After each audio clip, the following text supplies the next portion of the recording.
আমরা সবার প্রথমে জানবো মায়ার বিষয়ে। এই মায়া জিনিসটা কি,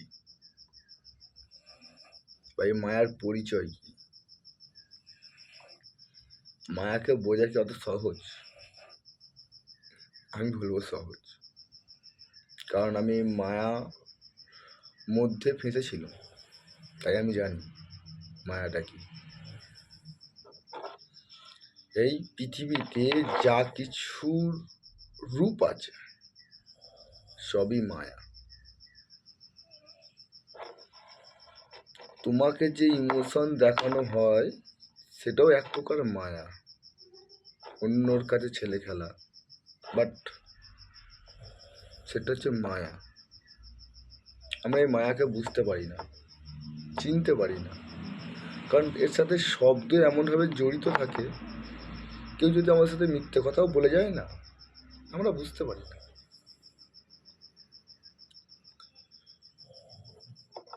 তুমি দেখবে তোমার যে ফোনটা দিয়ে ভিডিও দেখছো সেই ফোনটাও এক রকমের মায়া। এমনকি তুমি যে খাবার খাচ্ছ সেটাও এক প্রকার মায়া। মায়া হচ্ছে এক প্রকার টান, আকর্ষণ। যা কিছুর পেছনে তোমাকে আকর্ষণ করবে সেটাই হচ্ছে মায়া। সেটা রূপও হতে পারে বা অন্যের শব্দও হতে পারে, বাট সেটা মায়া। এর মায়া থেকে তো বাঁচার কোনো রকম উপায় নেই। আর তার থেকে বাঁচতে গেলে তোমাকে নাই যোগী হতে হবে, না সাধু হতে হবে। আর তা নাহলে আমারও মতো এই 26 বছর বয়সে সমস্ত রকম দুনিয়া দেখে নিতে হবে। যত রকম দুনিয়া দিয়ে তোমাকে কষ্ট পাওয়া যায় সব রকম দুনিয়া। তো মায়ের আশীর্বাদে সেই সব রকম কষ্ট দিয়ে আমাকে তৈরি করা হয়েছে। তাই আমি মায়ের বিষয়ে বা মায়ার ভিত্তিকটা আমি জানি, মায়া কি, কে, কিরকম। এবার আমাদের এই আকর্ষণ থেকে তো আমরা কোনোদিনও বাঁচতে পারবো না, বা সেখান থেকে ফিরে যেতে পারবো না। কিন্তু সামনে যদি ব্যক্তি আমাদের ঘরে আকর্ষণ করে আমাদের মাইন্ড নিয়ে খেলে, তাকে আমরা অবশ্যই আটকাতে পারবো। এবার কি করে পারবো, তার জন্য আরও ভিডিও আসছে, এখন প্রারম্ভিক শুরু হচ্ছে, আস্তে আস্তে বলবো। তার আগে তোমাকে সমাজের বর্তমানে পরিস্থিতির বিষয়ে জানাবো, যে বর্তমানে আমরা মানুষকে জাজ কীভাবে করি।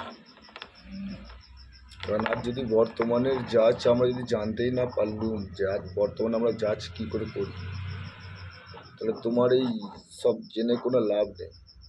কারণ তোমার ব্রেনেও ওটাই ঢোকানো আছে ছোটোবেলা থেকে, আর ওটাই আমাদের কাছে শিখিয়ে গেছে, তাই আমরা ওটাই জানি। আর তোমাকে এই সত্যি কথা কেউ বলবে না, যে একমাত্র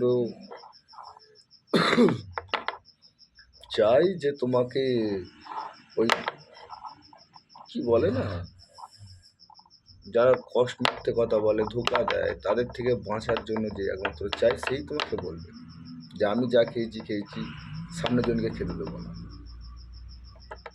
আর যে চাই যে আমি যেরকম খেয়েছি তুমিও সেরকম খাও, সে কোনোদিনও তোমাকে জানাবে না। খালি বলবে নেগেটিভ মানুষ থেকে তুমি দূরে থাকো, যাকে তোমার পছন্দ হয় না তার থেকে তুমি দূরে থাকো, আর কিছু বলবে না। মনটা শান্ত রাখো, ধৈর্য ধরো, সব ঠিক হয়ে যাবে, ভগবানের উপর ভরসা রাখো। বাট ভগবান তখনই আমাদের সাহায্য করে